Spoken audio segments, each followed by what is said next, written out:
नमस्कार सर्वांना, Rupali delicious kitchen मध्ये आपलं स्वागत आहे। आज आपण छान अशी मिक्स डाळीची आणि चिंच गुळाची आंबट तिखट गोड चवीची चटपटीत अशी आमटी बघणार आहोत। अगदी झटपट तयार होते। वन पॉट मध्ये म्हणजे नुसती डाळ केली म्हणजे ही नुसती आमटी केली, त्यासोबत तुम्ही भाकरी चपाती भात सगळं काही खाऊ शकता। अगदी छान लागते चवीला। आता हळूहळू उन्हाळा पण सुरू होतोय, तर असं छान चटपटीत खावंसं वाटतं। तर कधीतरी अशी आमटी केली तर कंटाळा आलेला असला आणि अशी आमटी केली तर खूप छान पद्धतीमध्ये ही आमटी तयार होते। त्यामुळे व्हिडिओ स्किप न करता संपूर्ण बघा। चॅनलवर कोणी नवीन असाल तर चॅनलला सबस्क्राइब करा। सबस्क्राइबच्या शेजारी जे बेल आयकॉनचं बटन असतं ते प्रेस करा, म्हणजे व्हिडिओ पोस्ट झाला की तुम्हाला लगेच नोटिफिकेशन येतील। तर चला मग आता साहित्य बघूया आणि रेसिपीला सुरुवात करूया।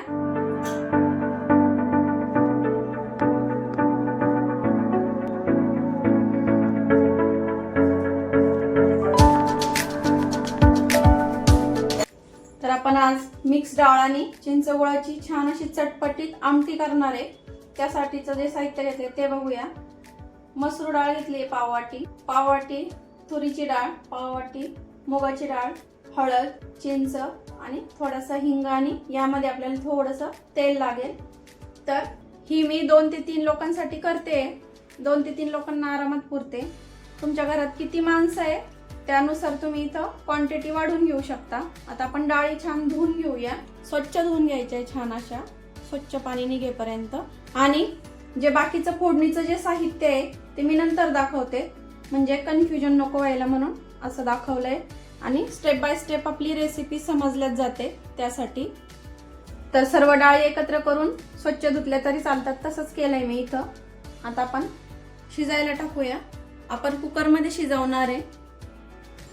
तर कुकरमध्ये डाळ टाकून घ्यायची आहे, स्वच्छ धुवून घ्यायची 3 ते 4 पाण्याने। आता यामध्येच आपल्याला पाव चमचा हळद, थोडासा हिंग, कारण आपण फोडणीत पण हिंग टाकणार आहे। आता चिंच घेतली आहे। तुमची इथं तुम्ही किती आंबट आवडतं तुम्हाला त्यानुसार इथं तुम्ही चिंचेचं प्रमाण घ्या। तर मी एवढंसं असं घेतलेलं आहे, सोललेली आणि चिंच। आणि 1 चमचा भरून तेल। आता आपल्याला डाळी बुडतील इतपत पाणी टाकायचं आहे। जवळपास मी 1.5 ग्लास पाणी टाकते। तर हे बघा अजून अर्धा ग्लास। तर आपल्याला आता ही डाळ शिजवून घ्यायची आहे छान सगळ्या डाळी कुकरला। आता 3 शिट्ट्या घेणार आहे मी, म्हणजे माझ्या कुकरच्या 3 शिट्ट्या घेतल्या तर बरोबर डाळ शिजते। आता डाळी सगळ्या कशा शिजल्या आहेत ते बघूया। तर हे बघा सर्व डाळी आपल्या एकदम मस्त परफेक्ट अशा शिजलेल्या आहेत। तर रवी न घोटायची पण आपल्याला गरज नाहीये, इतक्या छान शिजलेल्या आहे, एकदम परफेक्ट पाणी झालंय।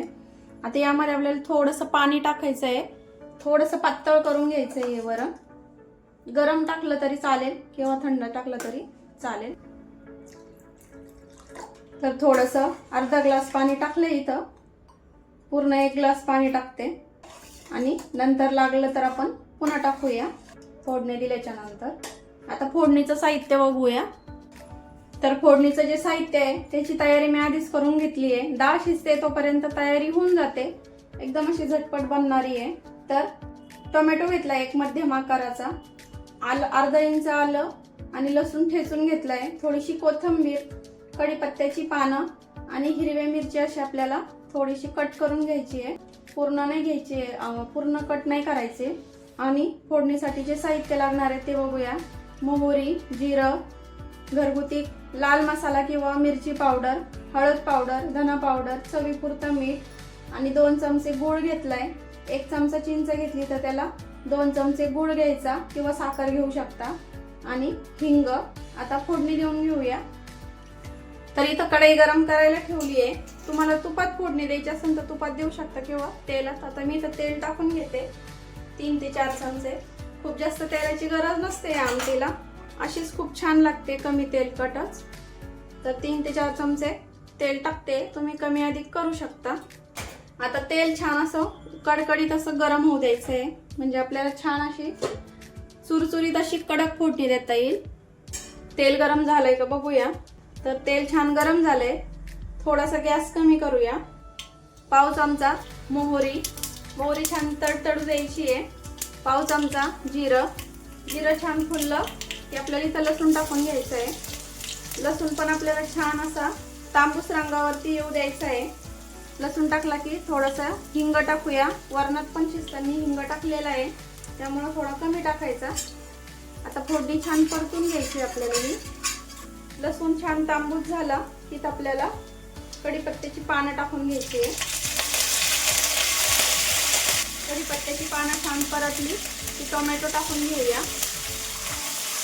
आता टोमॅटो जास्त परतवायचा नाही आपल्याला, त्यामुळं लगेच आल्याची जी पेस्ट केलेली आहे ते टाकून घेऊया. आल्याचा थोडासा कच्चेपणा जाईपर्यंत परतून घ्यायचं आहे. आपली फोडणी एकदम अशी छान बसलेली इथं. आता आपल्याला इथं सुके मसाले ते टाकून घ्यायचे. तुमच्या आवडीनुसार तुम्ही कमी अधिक इथं मसाला करू शकता. तर मी 1 चमचा टाकते. हळद पाव चमचा लई कमी, कारण आपण वरणामध्ये पण हळद टाकलेली आहे शिजायला. आणि पाव चमचा धना पावडर. आता हे सर्व पुन्हा आपल्याला परतून घ्यायचं आहे छान. मसाले छान परतले आपले. आता आपण शिजून घेतलेली जी डाळ आहे ती टाकून घ्यायची इथं. थोडीशी कोथिंबीर, चवीपुरतं जे मीठ घेतलंय ते टाकून घेऊया पूर्ण. आधी आपण अजिबात मीठ टाकलेलं नाहीये, आता चवीपुरतं पूर्ण टाकून घ्यायचं. आणि गूळ टाकून घ्यायचा आहे, म्हणजे तो छान असा वरणासोबत वितळेल. जेव्हा वरण उकळेल तेव्हा मिक्स करून घेऊया. आता थोडंसं आपण पाणी टाकणार आहे, कारण अजून थोडीशी घट्ट वाटते मला. तर हे बघा, इतकी अशी पातळ ठेवली मी. अजून थोडा अर्धा ग्लास पाणी टाकलं. तुम्हाला अजून थोडी पातळ करायची असेल तर तुम्ही करू शकता.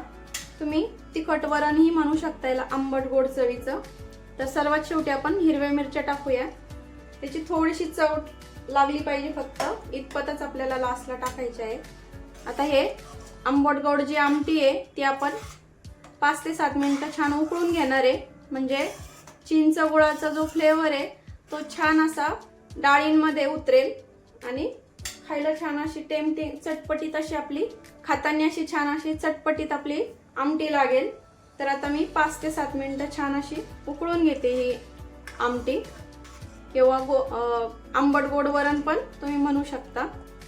तर 5 ते 7 मिनिट झाले आपल्या वरणाला किंवा आमटीला शिजवायला लावून. हे बघा, खूप जास्त असं घट्ट अशी करायची नाहीये, पातळच ठेवायची एवढी. तुम्ही भाताबरोबर, चपातीबरोबर, कशाबरोबरही खाऊ शकता. चपातीबरोबर पण खूप छान लागते. गॅस बंद केलाय मी. आता सर्व करून घेऊया.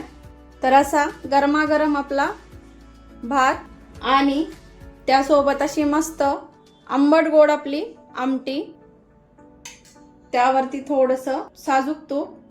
तर बघू शकता किती टेम्पटिंग दिसतंय आपलं. हे बघा, आणि खायला पण तेवढंच छान झालेलं असणार आहे, कारण फोडणी पण अशी छान चुरचुरीत बसलेली आपल्या आंबट गोड वरणाला. आणि त्यासोबत असा उडदाचा पापड किंवा कुठलाही तुम्ही तळलेले पापड घेऊ शकता त्यासोबत खाण्यासाठी. तर कशी वाटली रेसिपी कमेंट करून नक्की सांगा. तर बघितली ना किती साध्या सोप्या पद्धतीमध्ये, अगदी घरच्या साहित्यामध्ये. एखादी डाळ नसली तर नाही टाकली तरी चालेल. तर तुमच्याकडे ज्या अवेलेबल आहेत डाळी त्या टाकल्या तरी चालतील. कुणाला जर तुरीची डाळ चालत नसेल, नुसती मुगाची आणि मसूरची डाळ पचायला हलकी असते, ती जरी टाकली नुसती तरी चालेल. तर एकदम अशी साध्या सोप्या पद्धतीने सांगितलेली रेसिपी, त्यामुळे रेसिपी तर आवडलीच असेल. त्यामुळे लाईक, शेअर, सबस्क्राईब करायला विसरू नका. रेसिपी नक्की ट्राय करा, कारण घरचं जेवण हे खरंच स्वादिष्ट असतं. अशाच नवीन छान छान रेसिपींसोबत पुन्हा भेटूया. तोपर्यंत धन्यवाद.